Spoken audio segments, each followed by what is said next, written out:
Hey everyone, Ink here. Welcome to my 35 CP Onion Knight Challenge Quest complete. Ulti and Toto have their LDs, but no Toto burst. So this is a very budget, technically difficult run to do. It has very low RNG from what I can tell. I've run this with Onion Knight without his character boards. It is not possible as far as I can tell. You're very far away from winning. You also need all 8 boards. I tested with only 4 boards on Onion Knight. That doesn't work either.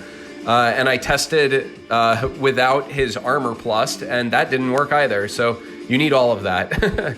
But please do read in the description. I have detailed notes for every single character per wave. I have all of the passives that they removed so that you can try to match my setup. You really don't need to match my my skill usage verbatim, but you do just need to be mindful of a few rules that I have listed down there. I want to provide some commentary to you just so that it gives you an idea of what to look for. So we'll start with the easiest person first, and that's Onion Knight. You're going to use 1 Blizzard. You can open with it. You can use it whenever you want, really. It doesn't matter. Just be mindful that multi-hit is really fast, and he will sometimes screw break order unintentionally using multi-hit. So yeah, just be aware. But otherwise, you're using 1 Blizzard only. You need to save all of the other Blizzards, the AoE Blizzards, for the last wave. Multi-hit you just need 2 for the last wave, and otherwise just brave an HP with Onion. He's really simple. Ulti opens with her LD weapon and then does not use it again. So only 1 LD use in the first wave to get her ramp up going. From there, all Ultimecia does is actually just use 2 Protean swords to maintain her stacks of Maleficium. So that's all you need to do, just 2 skill 1s, and after she uses her EX, you always use Hell's Judgment, always. And that's about it for her. She's pretty simple.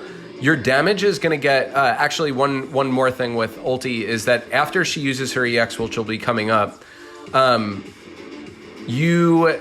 you use your free skill 2, you probably want to do Brave Plus into HP Plus with Ulti, just because the Brave Plus has higher potency. So you'll actually end up dealing more damage if you do that rather than 2 HP Pluses. So they're healing themselves here. This is fine. Just don't let them do it again. Doing it, each of them doing it twice, not a big deal, but don't let them do it again.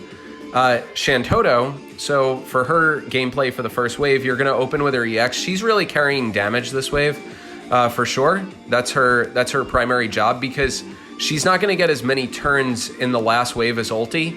So Ulti has to be conservative. She's an excellent burst damage character.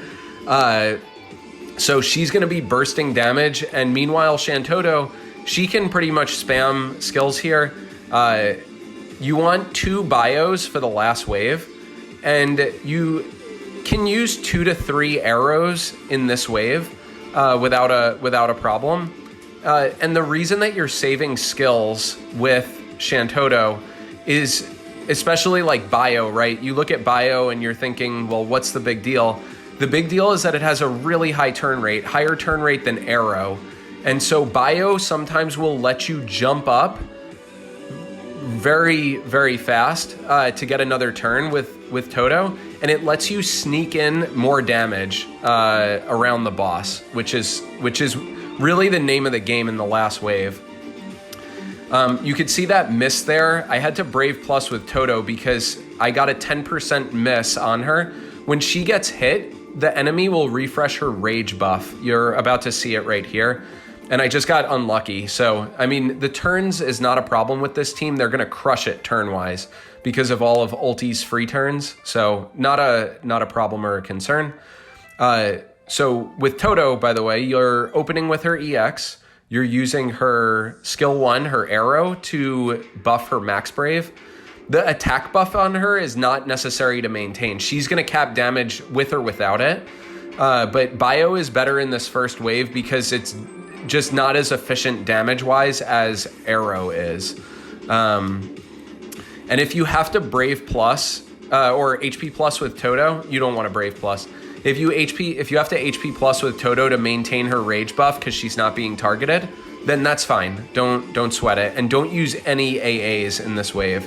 AAs are really important, especially on Onion Knight. You want his Bloomstone. I would say the most important AA is probably Shantotto's, probably. I'll talk more about that in the last wave.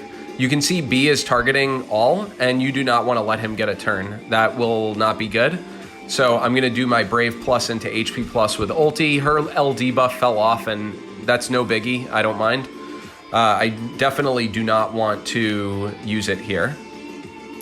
And yeah, the goal is gonna be, and what I'm doing is I'm estimating which skills may kill the enemy, because you want to summon on the very last turn of this wave. So whoever you summon with should end the wave.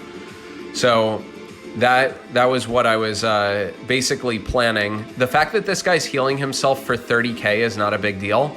I don't particularly care. That's not a lot. We can get through that. It's that 100,000 that's nasty. So you can see I'm ending the wave with a 6-2 split on Onion Knight and also a 6-2 split on Toto. And now that we know we're gonna kill, let's summon. So the second wave is really technically difficult. So I'm gonna point more to visual indicators. I'm not just gonna read. I mean, I don't even have my description up. It took me 4 resets because you really need to pay attention and eke out every inch of damage you can get. Onion Knight opening with Brave Plus is ideal here because you want Toto's Imperil to be up. You also don't want him to steal turns with Ninja. You got to be careful with that. But ulti opens with her LD because you do not want to use her skill 2 ever without her LD buff. If you do, reset. It's that important. And so Ultimecia is spamming skills non-stop. Because she's using, after her EX, she gets 3 turns. She uses skills in all 3 turns. Her EX will be charged on her next turn. She's going ultra burst mode. What you noticed with Toto there is that I actually jumped up with Bio. So I used Bio to jump Toto so that she could use her LD. And I'm gonna constantly check that. You wanna you always wanna watch the enemies break their eye brave behind the break indicator on them.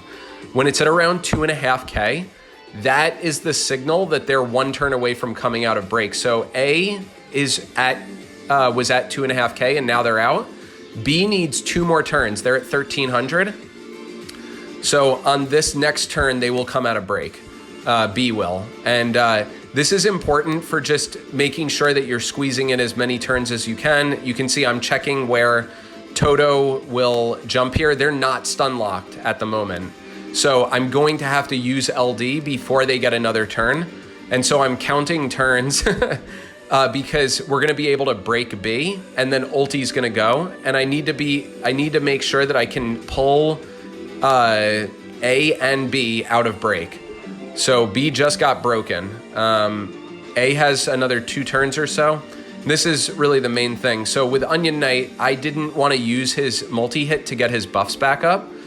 I'm using his AA to pull the enemy out of break. I want B to get pulled out of break, which it gets tight, right? You're counting turns. So I didn't want to use multi-hit because I didn't want him to jump in front of Shantotto. I need Toto to get the next turn after ulti so that she can paralyze them.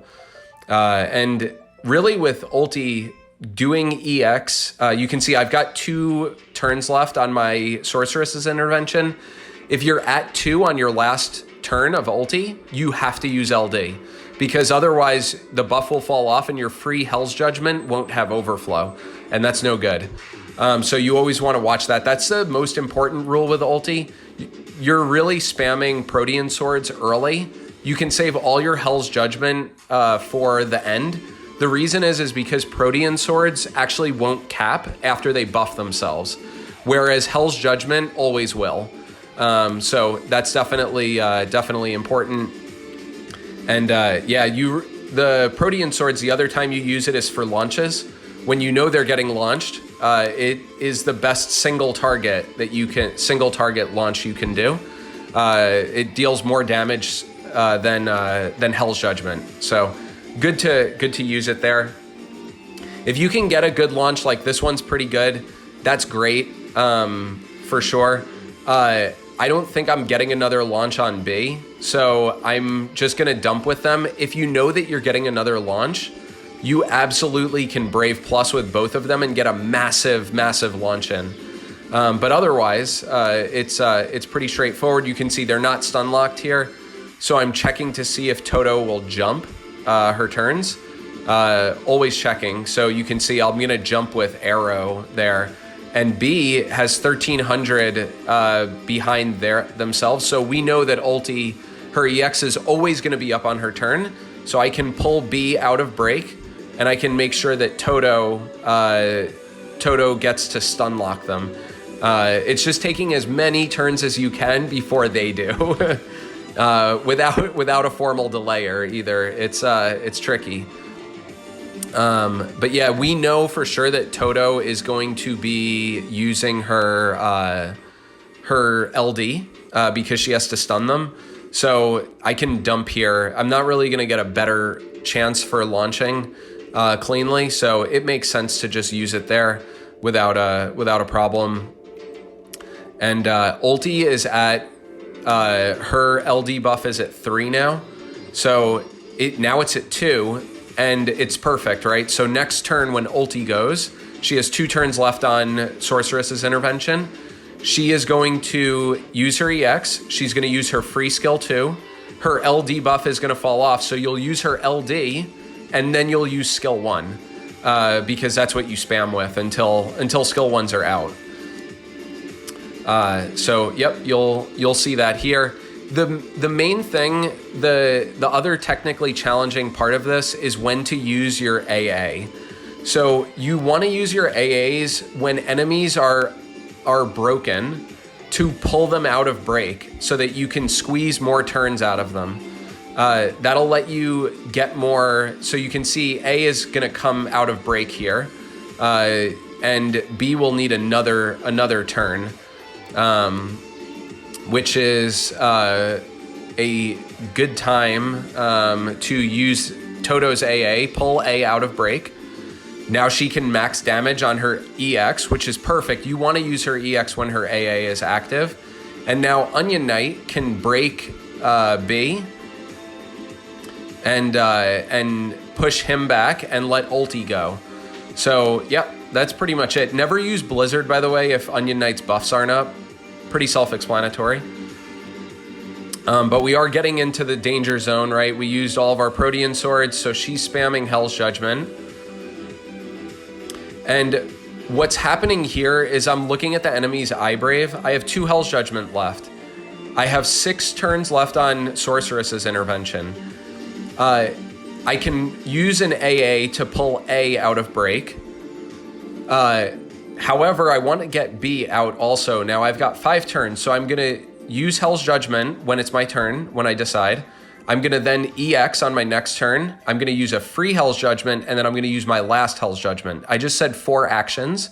I have 5 turns on my buff, which means I can afford to use another Ultimecia AA here to pull B out of break 2, and now push them both back to give Toto another turn before they get to go. And then I want to immediately check to see if Toto can jump. You can see she lost her bio buff, and I don't care. I'm going to be still using Arrow as much as possible. And yep, their buffs are active.